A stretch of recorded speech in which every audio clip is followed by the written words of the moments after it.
What is going on, everybody? Welcome back to the channel, or welcome if this is your first time. My name's Jake. This is Nerd Level Rising. We talk about all the cool, nerdy stuff that we love here. And today I want to do a sort of a part two to a video that I did previously, which was just talking about these long, epic, huge series that I really want to get to. And I don't know when I'm going to get to them. I don't have them in any sort of priority list, but I'm really excited. They just seem really cool. And that video has gotten really good reception. I got some awesome comments on there. A lot of people were either agreeing that they want to check them out too, or they were saying, hey, I've never heard of this, that's awesome. Or they were giving me more recommendations, and I love that, right? That's so fun. It's one of the coolest. It's a double-edged sword, I'll be honest, right? It was one of the things about BookTube that, you get so many awesome recommendations, and I love it. It's amazing, but there's never enough time to read everything. And that time just gets filled up faster and faster and faster the more videos I do, because I always am getting some other kind of recommendation. And, what are you going to do? I love it.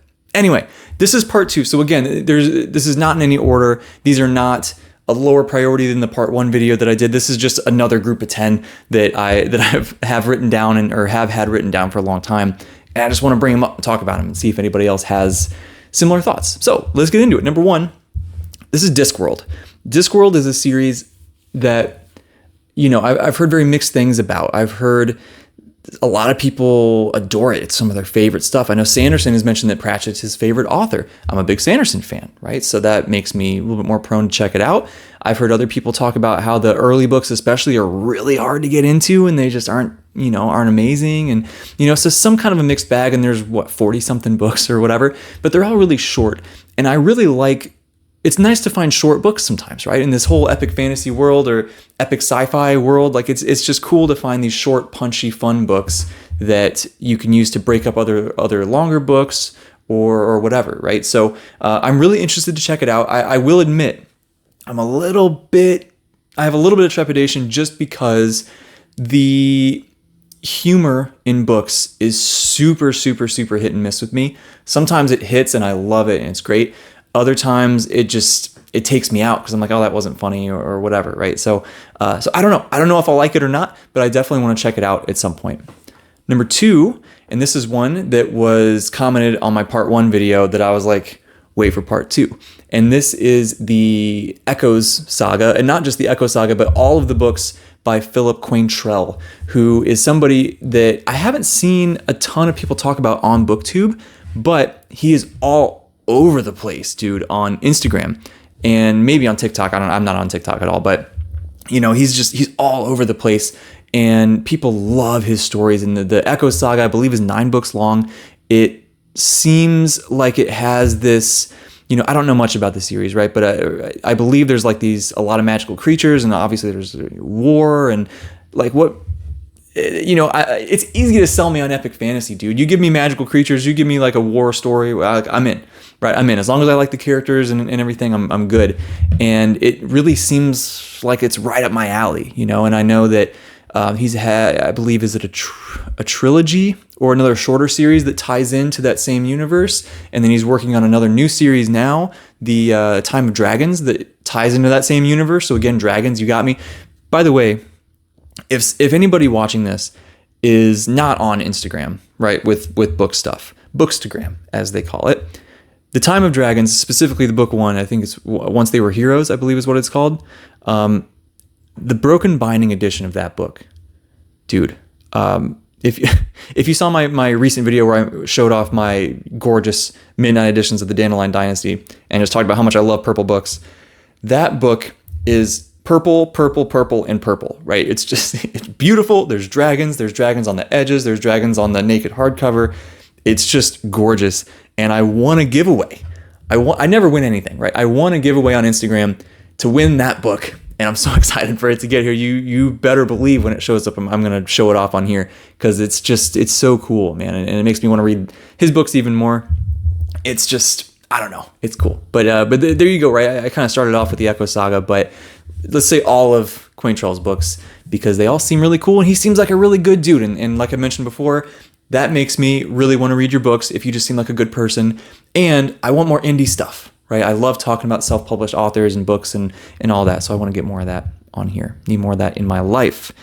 Number 3, this is going to go back. Actually, the next couple are going to go back. Next few on this list are going to go back to some older stuff. I mentioned before that I don't know, I feel so drawn to go back and see the pillars that these current authors are standing upon, right? The giants upon whose shoulders Brandon Sanderson and Joe Abercrombie and all these people now stand. And their work has been propelled forward by these people. I want to go back and read that stuff and see the early inspirations and the early influences and all those things. And one of those is all the Rift War books. And there's a lot of them. I don't know a ton about this series. That's how a lot of these are. I don't know a ton about it. Obviously, there's a war, and there's something to do with a rift, right? Which I believe is literally like a tear in the fabric of the universe or reality or that dimension or that something. That sounds cool. Again, I'm an easy sell, right? That sounds really fun and interesting and right up my alley, and cool magic and war and all this stuff. It's awesome. The fact that it's broken up into multiple different sub-series, also alluring, right? Because then you can take little breaks. It's not as much of a task to plan it into, you guys know me, I like to plan my TBR, right? So it's not as much of a task to plan it in.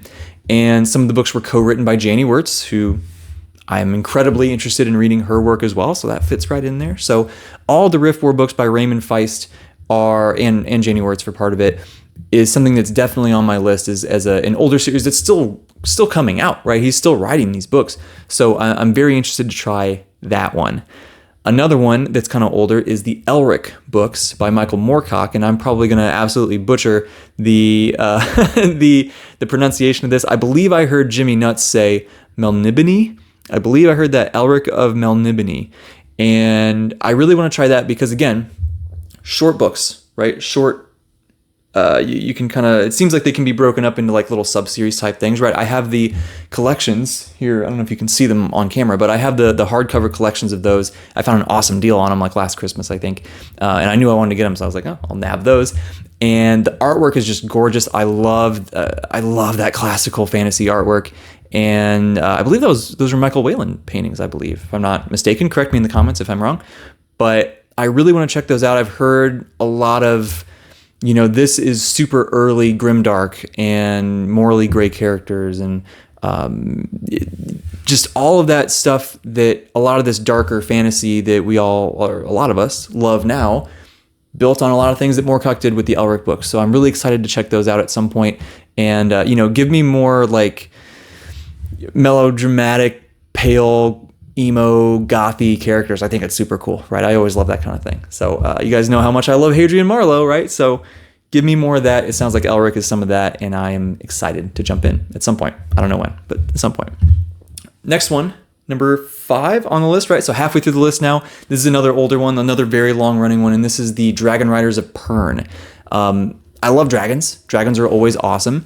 And when I found out that this is considered more of a sci-fi series compared to a fantasy series, now I'm even more interested because I want to know how does sci-fi dragons work? How does that work? This is written by Anne McCaffrey, who, again, this kind of similar to the Runelord series before or some of the Discworld books. This was put on my radar because Sanderson talked about it and how the Pern books were what really got him into fantasy as heavily as he is. And that, to me, that's high praise. I admire Sanderson quite a bit. And I want to check out those books for multiple reasons. I want more sci-fi. I want more dragons. I want more female authors. I want more just all of this. I want more older books. I want all of this stuff. I want all of this stuff in my life. I want to be able to talk about it here on the internet. And it's just exciting to think about. So I bought the collection. There's a newer collection of the first 3 books, right? Again, I think this is another one that's broken up into little sub-series, which is so cool. I love that so much every time. But I bought the collection of the first 3 books, so it's on my shelf, so I can start it at some point. I have heard that this is, a couple dozen books long, really, when you get to the full series. So, it'll take a while to get through, but you can break it up into the little chunks, right? Just like Realm of the Elderlings. I said it correctly that time. Part 1 video, I stumbled over that word 4 times, so we're getting better. But anyway, Dragon Riders of Pern, very excited for that one. Sci-fi dragons, come on, that sounds cool. Number 6. I mentioned in my sci-fi video, some sci-fi that I wanted to get into, that I wanted to try Adrian Tchaikovsky and, his Children of Time and the, Final Architecture, and he's got a bunch of standalones and he's got a lot of stuff, but he has this long-running fantasy epic called The Shadows of the Apt. And if that title alone isn't enough, the title of each of the individual books if that's not enough, right? The fact that Tchaikovsky is such a hugely popular, heralded author in the space, I got to read it. I got to read it at some point, right? I think it's a 10-book series. I haven't the slightest hint of a clue what it's about. I know absolutely nothing about it other than Tchaikovsky wrote it and he's supposed to be awesome and it's got an awesome name and the books all look cool. That's enough for me sometimes, dude. That's enough for me. And I really want to check it out at some point. I don't have much else to say on this one besides that, right? I want to give it a shot. Next, this is another very old one. And this goes back to scratch that just like classic traditional itch that I have, right? And I've talked about D&D a lot on this channel and how badly I want to play D&D, and I'm trying to keep you guys updated on those in my sort of here's a quick aside. I do updates halfway through the month and at the end of the month, right? Rather than like a weekly check-in or a weekly recap, just because it takes me a while to get through some stuff. So do it every other week, roughly twice a month. To me, would call that bi-weekly, right? But I come to find out bi-weekly can mean every 2 weeks and it can also mean twice a week. That makes no sense to me, right? Just like bi-monthly should mean every 2 months, but some people would say that means twice a month. So what do you guys, let me know. What do you think, right? What's the word that I should be using for that? Anyway, in those updates I talk about D&D. D&D has a ton of books in that world, right? With that whole IP. And I've read a bunch of the Forgotten Realms books, a bunch of the Driss books, and I like them a good amount. I loved the first 9. And then this most recent sub-series that I've been reading hasn't been quite as much for me, but I'm going to continue, right? It's not enough to make me just completely drop it. I'm just going to maybe move a little bit more slowly as we continue forward. But another just absolutely massive group of these books that I haven't read any is the Dragonlance books. And they all have such cool covers and cool names and cool premises and like I mentioned it a million times, I'm a sucker for that artwork, right? You give me that classic fantasy artwork and I'm going to be interested, So I really want to check those out, and I think they'll work great as just quick little palate cleanser things that, you can just turn your brain off and have fun. Is it predictable? Probably, at least to a certain extent. And that's okay, right? That's awesome. Give me some straightforward, flat characters doing a predictable adventure story where they win against evil or slay the dragon or whatever. That can still be super fun. So I want to check those out at some point. Next up, these next two are ones that I have to give a shout out to the kind Mr. Brian Bell over at BellTube, who I absolutely love his channel. His videos are great, right? The things that he talks about some stuff that not everybody, at least not a lot of the booktubers that I've been following. He talks about some stuff that they don't, right? Some new different things, which I really like. And I always love his One for the Road. That's always so, it always makes me think. I love it, right? And that's my favorite booktube channels are the ones where I get to really get to know the person and I get to really identify with that person. And when I look up to somebody, when I admire somebody, when I feel like I can relate to them a lot, and I also like the books they talk about, game over, dude. Like you're one of my favorite channels immediately. And Brian's certainly one of those. So if for some insane reason you're seeing this video and you're not following Brian over at BellTube, go subscribe to him immediately and watch his videos. He's the man. But he talks a lot about lit RPG and progression fantasy and those things. And I'm hesitant. Okay. I've tried to dip my toe into progression fantasy with the Songs of Chaos books by Michael R. Miller. And the progression fantasy elements are my least favorite part of those books. I do like the books overall, but that's probably my least favorite part. And I will admit, it took me out of the first book a lot. Second book, it took me out less. I'm about a third of the way through book 3 now, and it's taking me out less, right? I'm liking it more and more as I go. So it's growing on me. And I'm interested to try like straight up lit RPG because I'm a really big fantasy fan, obviously. I'm a really big anime fan, and this is a huge thing in anime, right? Isekais, right? There's 30 of them that come out every season. They're a dime a dozen, unfortunately, but there are some really, really good ones that I've absolutely loved. and it's all this sort of video game world, or you somehow die and you're reincarnated into this fantasy world with levels and all this stuff, right? A lot of it is very video game-esque, and I have really enjoyed some of those shows, and I'm curious to try a book version of that, but I'm also just like, man, Brian is the man, and he loves this stuff. There's got to be something there, right? A lot of the things that he really loves, if I've read it, I've been like, man, I've loved that also. I don't think there's anything that I didn't like that he's just like, man, this is incredible. So my taste seems to be, relatively well aligned with his, and I just want to see what he's talking about. And obviously these are insanely popular, and I just want to see what the hype is for myself. So a couple lit RPG series that I want to check out that I got from his videos. He has a couple videos on like, starting place for lit RPG, and what are some ones that he would recommend the most highly if you've never read that before and you want to kind of get into it. So go watch those videos too. But a couple of them that he mentioned, I jotted down, probably 6 or 7 of them that I do want to look at some point. But I'll start with 2 here because they're very long running. A lot of these seem like they're pretty long running. But one of them is He Who Fights with Monsters. That again, I don't really know anything about this other than it's a lit RPG. And I'll just say number 9. I'll group this in together, right? This is Awaken Online.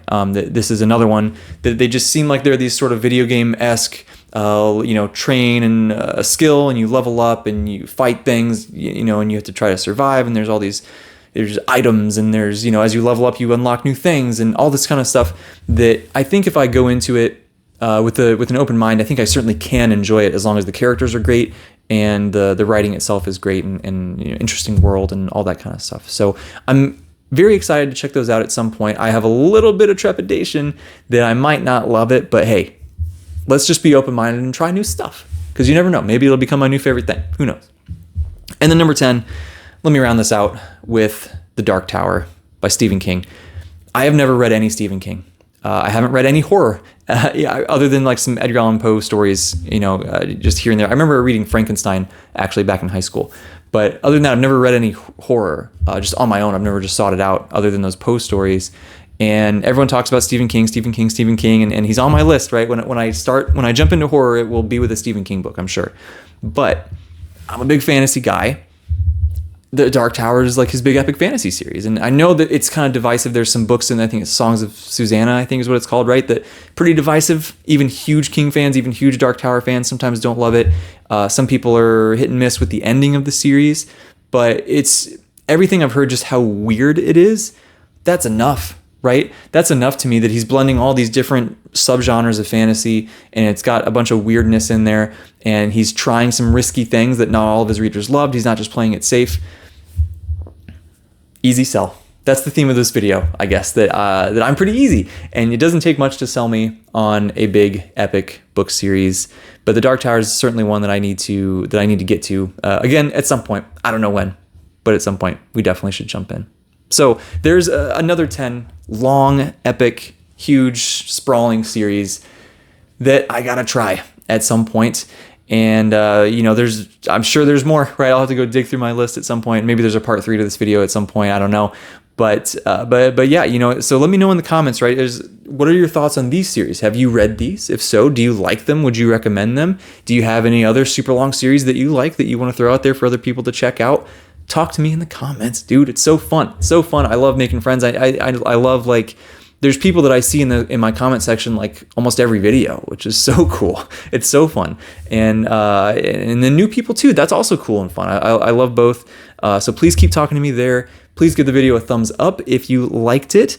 Please don't give it a thumbs down, because that'll hurt my feelings, and you don't want to do that, do you? And then, if you liked the video and you've liked some other videos on my channel and you want to stick around, hit that subscribe button. I love that. I love just growing the channel, being able to talk to more people, reach more people, have more cool conversations. Of course, I'm a goal-driven person. I love seeing the number go up. That's just fun in and of itself. But at the end of the day, it's all about the community and just having a good time, building relationships, and enjoying life. Not everybody, some people have talked about how BookTube is just a life-changing thing and it's so amazing on so many levels. I relate to that 110%. This has genuinely changed my life and just my mental health on the day-to-day ever since I started, a month ago, roughly, right? So thank you so much for being here. Thank you for watching. I'll see you next time.